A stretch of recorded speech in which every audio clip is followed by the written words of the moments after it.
on January 7, 16, according to this letter, we formally informed Justice Secretary Vitaliano Aguirre about my intention to travel abroad to undergo medical intervention. Was he still under NBI custody at that time?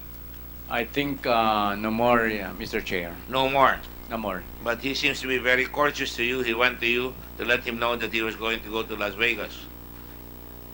Why do you think he has to ask? Why do you think he had to ask permission from you? Because of the immigration lookout bulletin we issued, Your Honor. Yes, I understand you did that, right? That's right. But apparently he was able to leave despite that lookout bulletin. Anyway, He was able to leave in spite of your lookout bulletin?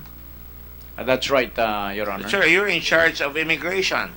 Your Honor, ang excuse kasi nung mga immigration officers, the lookout bulletin specified the name Wally Sombero. But when he presented his passport, it was Wenceslao Sombero. But that's beside the fact, we're still investigating it, Your Honor. Kailan kayo sinabihan? Sino nagsabi sa inyo? Immigration Officer Red Marinas, Your Honor. And he was He was the guy the who chief- let him go? Paano nalaman? We suspended it to nakalabas. immigration officers. Nakalabas na. Siyempre, ang pangalan niya, Wenceslao Sombero, hindi niyo sinasabi. Paano niyo nalaman na nakalabas na si Wenceslao Sombero? Sino nag-double check? If nag-double check kayo. The Chief of Port Operations Division checked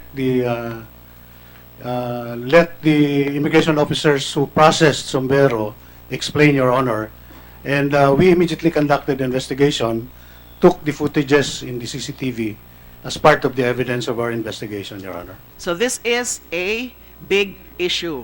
Bakit po nakalusot si Mr. Sombero?